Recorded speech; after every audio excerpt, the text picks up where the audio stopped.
오늘도 저는 모세의 하나님, 나의 하나님이란 제목으로 하나님의 말씀을 전하려고 합니다. 제가 대학교 3학년이었던 1985년 9월 20일은 우리나라 현대사에서 결코 잊을 수 없는 감격적인 날이었습니다. 왜냐하면 그날 북한 주민 무려 30가정이 그 살벌한 휴전선을 통과하는데 머리털 하나 상하지 아니하고 통과하여서 뜨거운 시민들의 환영을 받으며 서울 한복판에 도착을 하였기 때문입니다. 그때 그들은 우리나라 정부에서 정성껏 준비한 귀한 선물들을 마음껏 누렸습니다. 당연히 제일 좋은 호텔에서 잠을 잤지 않겠습니까? 제일 맛있는 음식도 먹었고 평생 보지 못했던 제일 멋진 공연도 즐길 수가 있었습니다. 그런데 그들은 그 어떤 선물과도 비교할 수 없을 정도로 귀한 선물을 하나 받았습니다. 그것이 무엇일 것 같습니까? 그것은 바로 죽은 줄 알았던 가족을 다시 만나는 순간이었습니다. 우리나라가 남과 북으로 분단된 이후로 약 1,000만 명이 넘는 이산가족들의 아픔이 있었는데요. 그 역사적인 첫 만남이 바로 그날 서울과 평양에서 동시에 이루어졌던 것입니다. 따라서 그날 그 사랑하는 가족과의 눈물의 만남이 없었다라면 그 행사는 아무리 성대하고 아무리 대단했다 할지라도 아무런 의미가 없었는 줄 압니다. 저는 인생 광야의 의미도 마찬가지라고 생각합니다. 사실 우리들 가운데 광야를 좋아하는 사람은 아무도 없습니다. 왜냐하면 광야는 부족한 게 너무 많습니다. 불편한 것도 많고 불안한 것도 너무 많은 결핍의 땅이기 때문입니다. 따라서 우리는 인생을 살아가면서 할 수만 있으면 이 광야를 피하고 싶어 하죠. 근처도 가지 않는 것이 축복이라 생각하며 그렇게 기도하기까지 합니다만은, 그런데 흥미롭게도 하나님은 그렇게 생각하지 않으신다는 것입니다. 우리가 성경을 살펴보면 우리는 광야를 싫어하는데 하나님은 광야를 얼마나 좋아하시는지 모릅니다. 마치 목자가 양떼들을 너무 사랑하여서 사망의 음침한 골짜기로 의도적으로 인도하듯이 하나님께서도 우리를 너무 사랑하여서 인생의 광야 한가운데로 인도하실 때가 너무 자주 있다는 것입니다. 오늘 본문에 나오는 모세도 예외가 아닙니다. 우리가 잘 알고 있는 것처럼 모세는 보통 사람이 아니었습니다. 세상에 이런 인생을 산 사람이 있습니까? 그는 아주 특별한 사람이었습니다.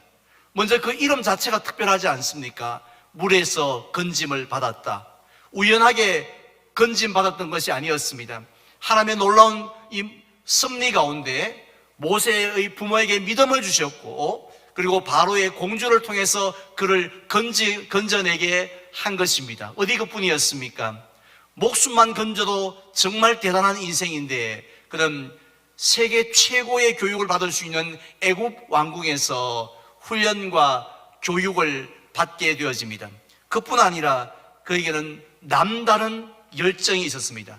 용기도 있었고 정의감도 불타올랐습니다. 비전도 있었습니다. 따라서 우리가 생각할 때 이렇게 스페셜한, 특별하게 하나님이 준비하신 그 모세를 하루라도 땡겨서 빨리 사용하실 것 같습니다. 그런데 하나님은 모세가 40살이 될 때까지도 전혀 그를 부르지 않으셨습니다. 심지어 모세가 동족을 사랑하는 마음이 끓어 넘쳐서 견디다 못해 애굽 사람을 쳐 죽이는 그 상황을 처음부터 끝까지 하나님은 다 지켜보셨음에도 불구하고 그냥 한마디 모세야 모세야 이렇게 불러주시지 아니하셨습니다. 그래서 모세는 머나먼 이 미디안 광야까지 도망을 가서 그곳에서 며칠이 아닙니다. 무려 40년 동안 무엇을 하였습니까? 그의 일기장이 만약에 발견된다면 이렇게 쓰여졌을 겁니다. 어제도 양을 쳤고 오늘도 양을 치고 있고 내일도 양을 칠 것이다. 모세에게 있어서, 인생에 있어서 얼마나 아까운 시간들이 하루하루 지나갑니까? 인생의 골든 타임이라 할 수 있는 그 황금기라고 할 수 있는 그 시간들이 하루하루 지나가 1년 지나가 다 소진되어 버리고 만 것입니다. 그렇다면 하나님께서 모세를 이 광야로 의도적으로 보내신 이유가 무엇일까요? 과연 도대체 무슨 선물을 주시려고, 뭘 모세의 품에 안겨주려고, 뭐 대단한 것이 도대체 있길래 하나님은 모세의 그 아까운 것들, 그 소중한 것들을 다 빼앗아가 버리고 소진시켜 버렸을까요? 우린 그 하나님이 준비한 선물을 4절에서 발견할 수 있습니다. 제가 봉독해 드리겠습니다. 여호와께서 그가 보려고 돌이켜 오는 것을 보신지라 하나님이 떨기나무 가운데서 그를 불러 이르시되 모세야 모세야 하시매 그가 이르되 내가 여기 있나이다. 아멘. 지금 하나님은 지금까지 한 번도 불러주셨지 않았던 모세의 이름을 2번씩이나 불러주셨습니다. 그러자 모세는 한 번도 듣지 못했던 하나님의 음성이지만 직감적으로 이건 하나님의 음성이라는 것을 알게 되어졌고, 그래서 겸손하게 엎드려서 내가 여기 있나이다 라고 했습니다. 모세는 누구를 만난 겁니까? 하나님을 만난 겁니다. 모세가 양을 치다가 고향 선배를 만난 것도 깜짝 놀랄 일이겠지만 하나님을 만난 거예요. 결국 하나님은 하나님과의 만남이라는 그 귀한 선물을 주시기 위해서 모세로 하여금 그 기나 긴 그 힘든 지긋지긋한 광야 생활을 하게 한 것입니다. 따라서 모세가 광야에서 보낸 40년은 어떻습니까? 어떤 시간입니까?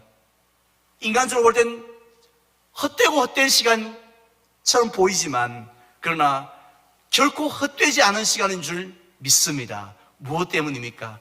하나님과의 만남이라는 선물을 받는 시간이었기 때문입니다. 혹시 우리 성도님들 가운데 질병의 광야 한가운데 계신 분들 있죠? 물질의 광야 한가운데 계신 분도 있습니다. 자녀 문제의 광야 한가운데 있는 분도 있지 않습니까? 그렇다면 기대하십시오.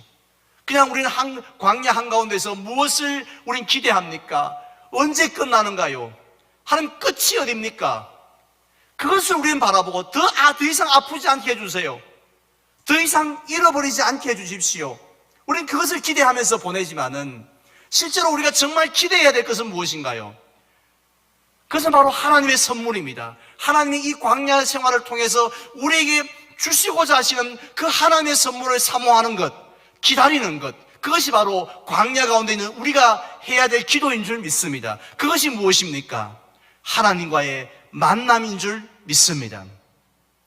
물론 제가 드리는 하나님과의 만남이라는 이 말 자체가 여러분에게 너무 황당하고 추상적으로 들릴 수 있습니다. 마치 하나님과의 만남 하니 사도 바울을 생각합니다. 사도 바울이 다메섹으로 가다가 막 환한 빛이 막 나타나고 신령한 음성이 막 들려지고, 또 아니면 어떤 선지자들처럼 막 꿈속에서 꿈이나 놀라운 환상을 보는 것, 우린 그것을 하나님과의 만남이라 생각을 합니다. 그렇지만 하나님과의 만남의 이 정확한 정의를 따진다면 하나님이 어떤 분이신지 직접 경험하는 것인 줄 믿습니다.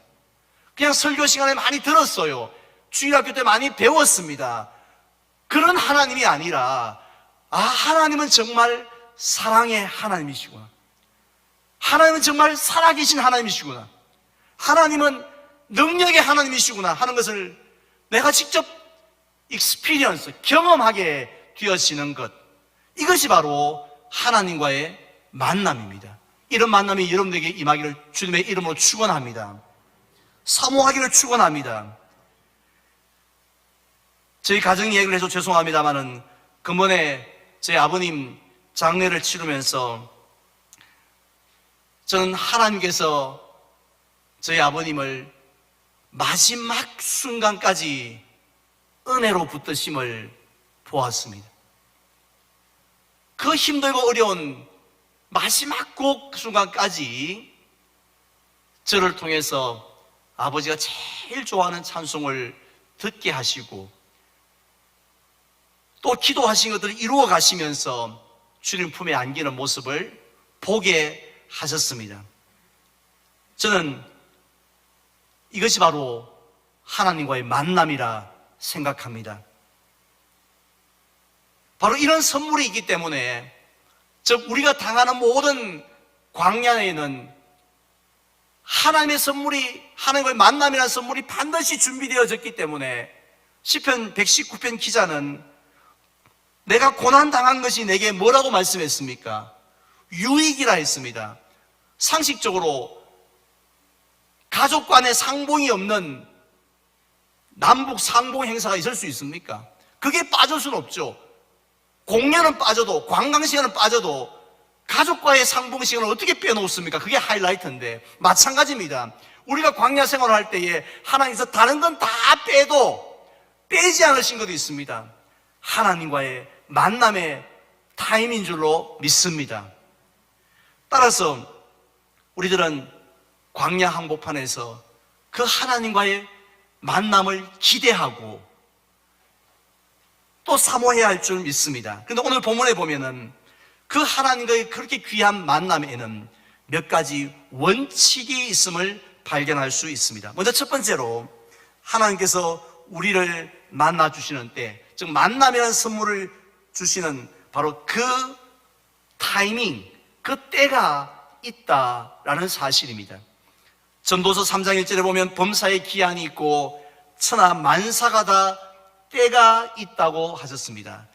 하나님과의 만남의 때도 그러한 줄 믿습니다. 그렇다면 하나님은 언제 우리를 만나 주실까요? 한번 따라하겠습니다. 낮아지고 낮아졌을 때이다.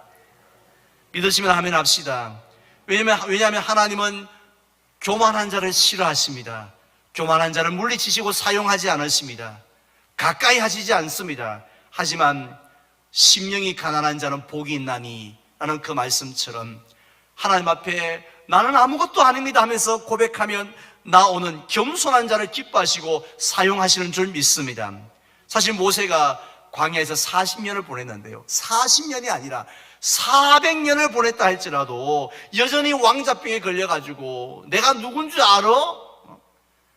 내가 마음을 안 먹어서 그렇지 마음만 먹으면 모든 걸 다 할 수 있다고, 이거 다 내 거야, 이런 마음으로 살았다라면요, 하나님은 모세 근처도 가지 않았을 겁니다. 모세가 호렙산에 수천 번 왔다 갔다 했다 할지라도 그의 이름 한번, 그 쉬운 이름 한번 불러주지 아니었을 겁니다. 그런데 하나님께서 모세를 부르실 때 그의 모습이 어땠는지 아십니까? 그 광야에 날아다니는 먼지들이, 흙먼지들이 얼마나 많습니까? 티끌들이 얼마나 많습니까? 나는 저거 하고 갔다.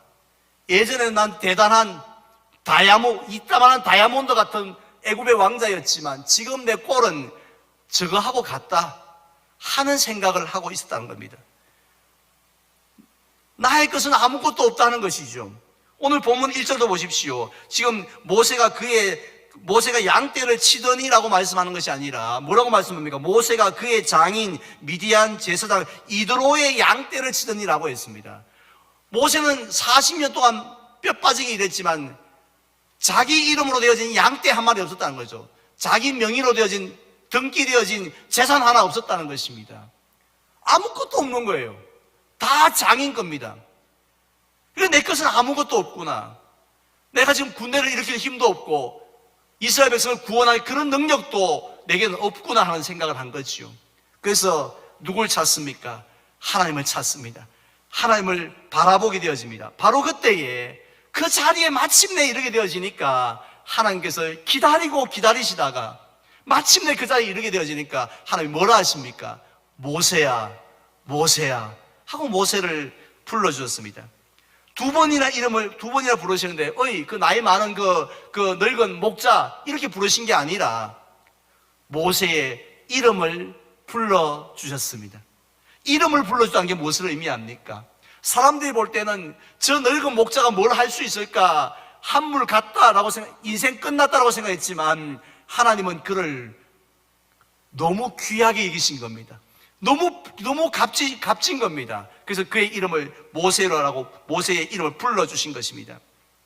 야곱도 마찬가지 아닙니까? 형 에서를 피해서 베델에서 돌베개를 잠을 자고 있을 때 꿈에 나타나셔서 그를 만나 주십니다.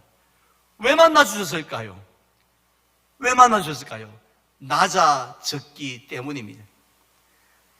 이제는 의지할 것이 아무것도 없고 광야를 베델 들판을 둘러봐도 자신에게 힘이 되어줄 것 하나도 없으니 그 마음에 이르렀을 때 하나님께서 야곱아 하고 나타나신 것입니다. 이사야 선지자도 그런 거 아닙니까? 화로다 나여 망하게 되었다라고 그렇게 자신을 고백하면서 철저하게 낮아질 때 하나님께서 그를 선지자로 불러주셨습니다. 이런 고백이 있어야 됩니다. 광야에서 광야 생활을 끝내고 싶습니까? 광야에서 하나님을 만나면은 그 선물을 받고 싶습니까? 그리하다라면 이 모세의 고백이 저와 여러분들의 고백이 되시기를 주님의 이름으로 축원을 드립니다. 다음 두 번째로 하나님께서 우리를 만나주시는 장소가 있다는 것을 알 수 있습니다. 1절 말씀 볼까요? 모세가 그의 장인 미디안 제사장 이드로의 양떼를 치더니 그 떼를 광야 서쪽으로 인도하여 하나님의 산 호렙에 이르매. 아멘. 지금 모세는 자기가 하나님을 만났던 그 정확한 장소가 어디였는지를 기록하고 있습니다. 그곳이 어디입니까? 미디안 광야의 서쪽에 위치해 있는 호렙이라고 불리는 산이었다고 했습니다. 그런데 흥미로운 사실은 그냥 호렙산이었다고 하면 될 터인데 그 앞에다가 뭐라고 수식어를 붙입니까? 하나님의 산 호렙이라고 하고 있습니다. 팔공산에 가면 굿땅들이 많습니다. 특별히 제가 한 번씩 산책을 운동을 하러 가는 곳이 어디냐면 이 신순겸 장군 이렇게 유적지 옆에 왕건길이라는 좀 아주 조용한 그 산책길이 있습니다. 그 길을 들어가 보면 다 좋은데 모든 게 전에 한 가지 마음에 제일 안 드는 게 뭐냐면은 굿땅들이 입구에 많다는 거예요. 굿땅들이 그곳에 모여 있는 이유가 있다고 생각합니다. 우리나라에서 무당이나 이 도사와 같이 귀신을 섬기는 무속인들이 가장 신령하게 생각하는 산이 어디입니까? 물론 제가 말씀드린 팔공산도 있겠지만은 무슨 산에서 몇 년 도 닦고 왔다 이렇게 하지 않습니까? 무슨 산입니까? 계룡산. 아마 그런 계룡산, 팔공산 이런 것들이 다 신령한 산으로 여겨지는데 또 우리도 생각할 때 모세가 호렙산을 하나님의 산이라고 하니까 그 산은 다른 산과 뭔가 달리 이상한 구름이 항상 365일 있고 그 근처 가서 기도만 하면 방언이 터지고 무슨 병이 낫거나 그런 걸 생각할 수 있는데 그렇지 않습니다. 실제로 호렙이라는 단어의 뜻이 뭐냐면 아주 몹쓸 땅, 쓸모없는 땅이라는 의미를 가지고 있습니다. 원래 광야에 있는 땅들이 산들이 다 쓸모없지 않습니까? 몹쓸지 않습니까? 그런데 유난히 그 산을 보고 이거 진짜 몹쓸 땅, 쓸모없는 땅이라고 한 걸 볼 때 얼마나 더 형편없었으면 그래 불렀겠습니까? 따라서 호렙산은 미디안 광야에서 흔히 볼 수 있는 지극히 평범한 산 중에 하나였고 어쩌면 그보다 더 못한 산일 수 있습니다. 그 산에서 모세는 그 산에 가서 양떼를 치면서 어떤 기대도 하지 않았을 겁니다. 이야, 오늘 느낌이 묘한데? 하고, 그래, 그 호렙으로 간 것이 아니라, 아무 어떤 기대나 설렘도 없이 그냥 평상시 하던 대로 양떼를 치러 들어갔을 뿐입니다. 그런데 그곳에서, 그 산에서 떨기나무에 불이 꺼지지 않는 그 광경을 통해서 하나님을 만나게 된 것이죠. 그래서 모세는 이 평범한 땅이지만 이곳에서 하나님이 나를 만나 주셨기 때문에 그 산을 가리켜서 하나님의 산이라 불렀던 것입니다. 이것이 우리에게, 이런 모세의 행동이 우리에게 무엇을 가르쳐 주시고 있습니까? 하나님께서 우리를 만나 주시는 장소, 그 장소가 특별한 장소가 있다는 말씀이에요? 없다는 말씀이에요? 없다는 말씀이라고 저는 받아들입니다. 우리는 사람을 누군가를 만날 때 아무 데서 만나지 않지 않습니까? 어디서 만날까? 밥 한 끼 먹다도 고민을 하시오. 몇 번 검색을 합니다. 그런데 하나님은 그렇지 않습니다. 무슨 계룡산이나 주암산 배바위 높은 곳에서 올라가야지. 성전의 앞자리, 우리 앞자리 금자리라고 하는데 금자리에 앉아야만이 하나님을 만날 수 있다는 것이 아니에요. 왜냐하면 하나님은 장소의 제약을 받는 분이 아닙니다. 우리 사람이 볼 때는 어떤 자리가 이게 뭐 느낌이 좋은데 뭐 이게 말하지만, 하나님께서 주신 것은 그 공간의 모습, 외적인 모습이 아니라 우리의 마음 중심인 줄 믿습니다. 우리의 마음만 준비되어져 있으면 그 자리가 어떤 자리든지, 여러분의 가정생활의 자리든지 직장이든지 어디든지 하나님께서 우리를 만나주시는 줄로 믿습니다. 기도원을 보십시오. 그는 삶의 현장이 추수를 하다가 하나님을 만났지 않습니까? 베드로를 보십시오. 베드로가 무슨 집회 가서 주님을 만난 게 아니었습니다. 갈릴리 바다에서 물고기를 잡다가 주님을 만나게 된 것입니다. 하나님은 멀리 계시지 않습니다. 우리가 일주일 동안 한 번도 교회 못 올 수 있습니다. 바빠서 1년에 주암산 기도는 한 번도 못 갈 수 있습니다. 평생 배바위에 한 번도 못 올라갈 수 있습니다. 그러나 하나님은 우리를 만나주신 줄 믿으시기를 바랍니다. 따라서 우리들은 어떻게 해야 됩니까? 믿음의 눈을 뜨고 살아야 됩니다. 우리 가정이니 이렇게 시끄러운 가정에, 가정 예배도 안 드리는 이 가정에 하나님께서 찾아오시겠어, 이렇게 생각하지 마십시오. 이렇게 삭막한 내 직장 가운데, 사업터에 하나님이 오시겠어, 이렇게 생각하지 마십시오. 하나님은 우리가 겸손할 때 그곳이 어디든지 찾아오셔서 하나님이 어떤 분이신지 우리에게 경험케 하시고 만나게 하여 주실 줄로 믿습니다. 그 하나님을 만나시기를 축원합니다. 마지막 세 번째로, 하나님께서 우리를 만나 주실 때에 요구하시는 것이 있습니다. 오늘 5절 말씀 한번 볼까요?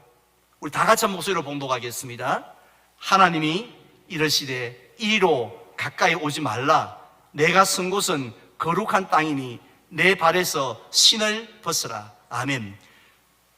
80년 만에 모세를 만나주신 하나님께서 모세에게 요구하신 것이 무엇입니까? 네 발에서 신을 벗으라는 말씀입니다. 오늘 본문에 나와 있지 않지만 우린 당시에 모세가 목자라는 직업을 가지고 어떤 복장을 하고 있는지 대충은 짐작을 할 수 있지 않습니까? 그 뜨거운 광야의 햇빛을 열기를 이겨내기 위해서 머리는 두건을 썼을 것입니다. 그리고 밤에는 얼마나 또 춥습니까? 추위를 이길 수 있는 이불 겸 이 겉옷도 걸치고 있었을 겁니다. 당연히 목자니까 양떼를 인도하기 위한 이렇게 끝이 굽은 지팡이도 있었을 테고, 만약에 사태를 대비하여서 막대기도 허리에 찼을 겁니다. 물병, 도시락, 가방도 메었지 않겠습니까? 그런데 하나님은, 제 생각에는 모자 벗으라. 어디 어른 앞에 모자 쓰노? 모자를 이야기하실 것 같은데, 그런데 하나님 지금 뭘 벗으라고요? 너의 신을 벗으라고 하셨습니다. 왜 하필이면 그 많은 몸에 걸치고 있는 것 중에서 신을 정확하게 찍어서 벗으라고 했는지 여러분 생각해 보셨습니까? 물론 상식적으로 생각해 볼 때 모세의 신발이 유독 짐승의 오물이 많이 묻어서 냄새나고 더럽기도 했겠지만요, 하나님께서 생각하시는 신발과 신발의 의미와 우리가 생각하는 신발의 의미가 좀 다르다 생각합니다. 우리가 생각하는 신발은 뭡니까? 발을 보호하는 거잖아요. 그 거친 광야에서 가시에 발이 안 다치도록 보호하는 것입니다. 그런데 실제로는 그 이상의 의미를 가지고 있습니다.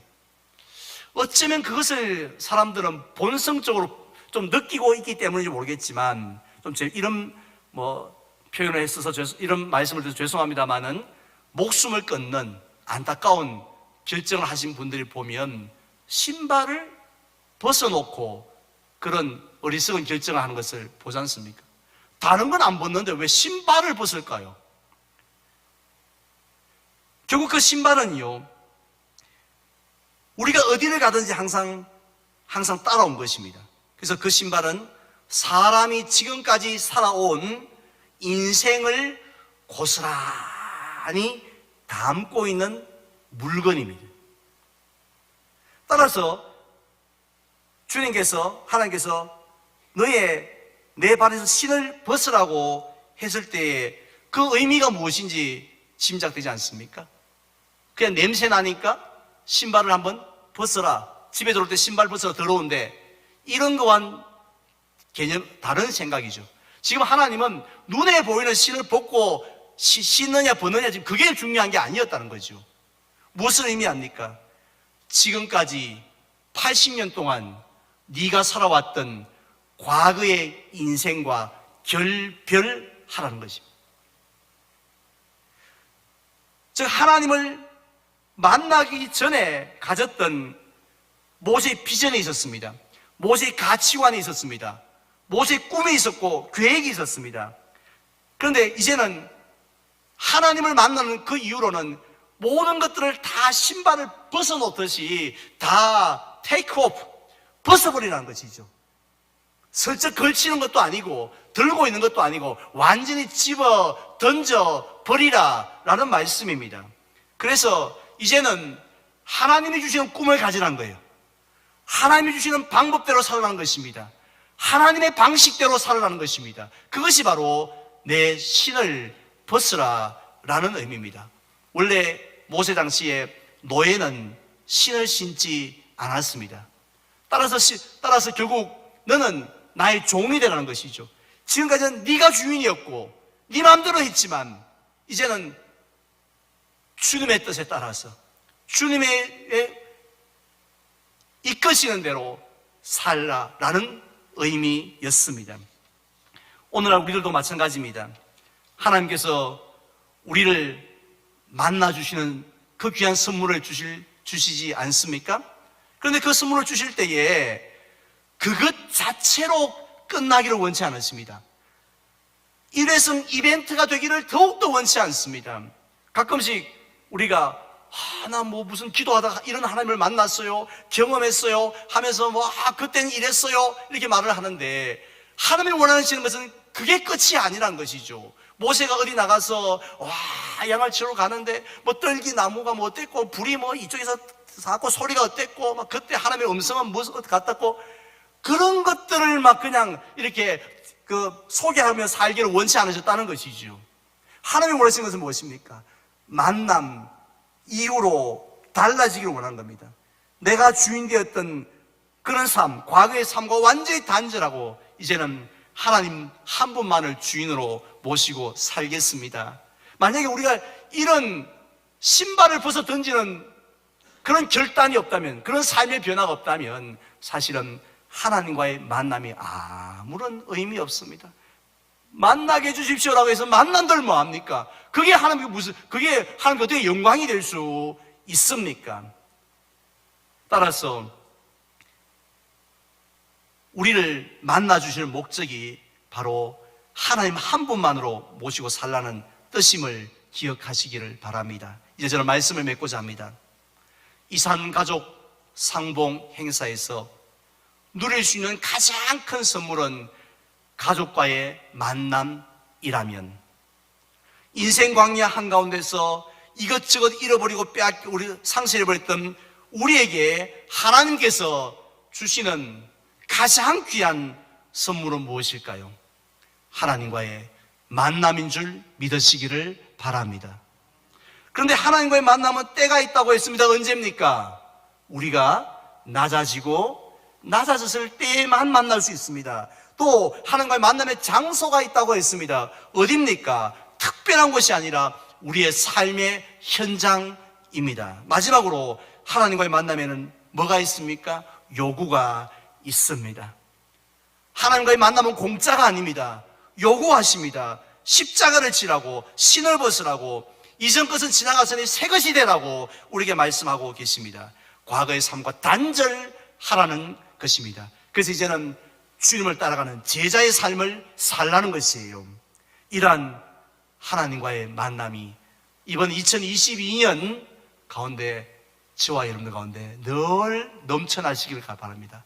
그래서 하나님을 만나고 그 하나님과 동행하고 하나님을 또 더 경험하고 또 그 하나님과 동행하면서 이 광야 같은 세상에서 하나님을 기쁘시게 하는 저와 여러분들 되시기를 주님의 이름으로 축원을 드립니다.